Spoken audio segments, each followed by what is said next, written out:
Thank you for watching Scary Bear Attacks. If you like this episode, please remember to hit the like button and leave a comment or two, then subscribe and click on the bell to receive notifications of whenever we release new videos. Also, please remember to share them to your social media. Welcome back to Scary Bear Attacks. Today's episode takes us to the rugged landscape near Dupuyer, Montana, a region defined by its expansive ridges, meandering creeks, and pockets of dense vegetation. The area around Dupuyer Creek drainage features open ridges and thickets of willow and other native plants along the creek. Dupuyer sits on the shoulder of the eastern front of the Rocky Mountains. In higher elevations, the flora is as diverse as it is striking. Towering specimens such as Douglas fir, ponderosa pine, and lodgepole pine dominate the skyline, standing sentinel over the wilderness.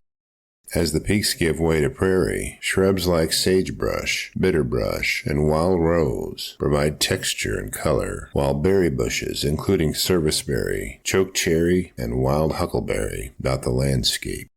This mosaic of trees, shrubs, and berry bushes supports a variety of wildlife, from diminutive antelope, graceful deer, and majestic elk to massive moose. Predators in this area are a broad panel of specialists and generalists. The specialists include bobcats, coyotes, cougars, and wolves. But the generalist predators have the greatest advantage and include black bears and grizzly bears. Ken Ledeau, a 59-year-old semi-retired truck driver, loved exploring the area around his rented cabin near Dupuyer. Known for his daily walks along a finger ridge overlooking the Dupuyer Creek drainage, Ken cherished the scenic views and wildlife encounters that punctuated his exercise routines.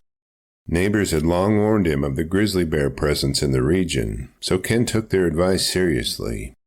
For protection, he armed himself with a Smith Wesson Model 629 stainless steel .44 Magnum revolver, loaded with 305 grain HSM cartridges, and carried a can of bear spray. Despite his passion for the outdoors, Ken's experience with his sidearm was minimal. He'd only fired it once before, just to test it, so he was not an expert marksman.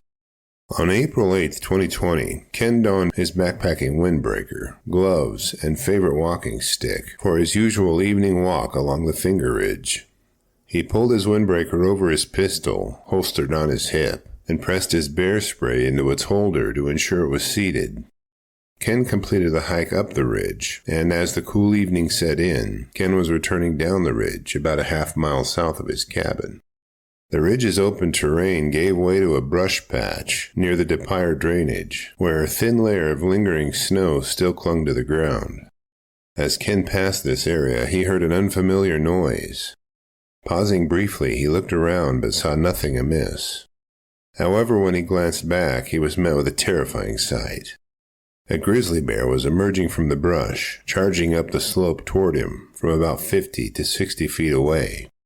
Instinctively, Ken yelled at the bear and hurled his walking stick in an attempt to distract it. With the bear advancing rapidly, Ken reached for his hefty .44 Magnum. However, his windbreaker interfered with a smooth draw. Critical seconds stretched out as time seemed to slow, a phenomenon known as tachycyclia. In a desperate bid for survival, Ken twisted and raised his left leg to shield his groin and femoral artery when the bear lunged. Its massive paw grabbing him by the thigh, just inches above the knee. Ken later described the sensation as like a vice closing on my leg. Despite the sudden onslaught, Ken managed to free his revolver from the windbreaker, release the thumb brake retainer, and draw his weapon. Although he could only see the back of the charging bear, he fired a shot into its shoulder. The initial shot hurt the bear enough that it released its grip and began to retreat. As the bear turned, presenting its side, Ken fired another round into its chest.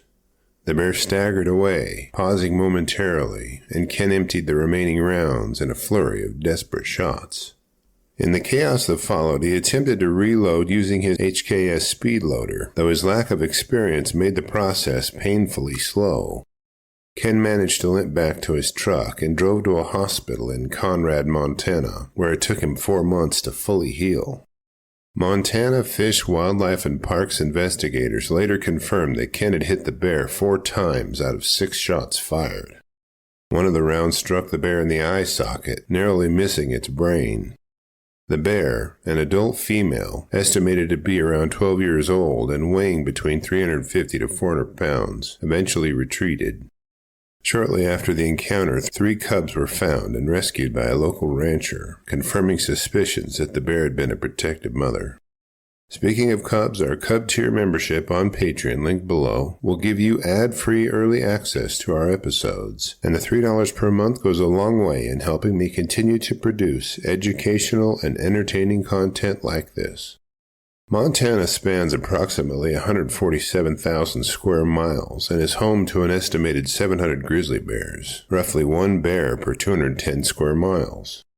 In 2020 alone, there were 9 recorded bear attacks in the state, highlighting the challenges of sharing this vast wilderness with a recovering grizzly population. While the majority of encounters result in non-fatal injuries, a few have tragically ended in fatalities, underscoring the inherent risks for those venturing into bear country. After reviewing the facts surrounding this episode, I'm left with a few questions for you. Would Ken's outcome have been different if his gear, such as his windbreaker, had allowed for a faster draw of his revolver? Could more extensive training or different holstering method, like a shoulder or chest holster, have improved his reaction time in a life-or-death situation? As grizzly bear populations expand into areas populated by humans, what measures should communities and outdoor enthusiasts adopt to minimize the risk of dangerous encounters? I will gladly read and reply to your thoughts, so post them in the comments section below, and let's talk about it. Thank you for watching Scary Bear Attacks. If you've enjoyed this episode, please consider clicking on the like button and clicking on the bell icon. We'll help you know when we post our new episodes. Posting our video links to your social media profiles furthers awareness, and it's fun. We slashed our prices in our merch store, linked below, so check out the bargains there while you shop. As a member of our human community, remember to adventure bravely and be careful out there, especially in bear country.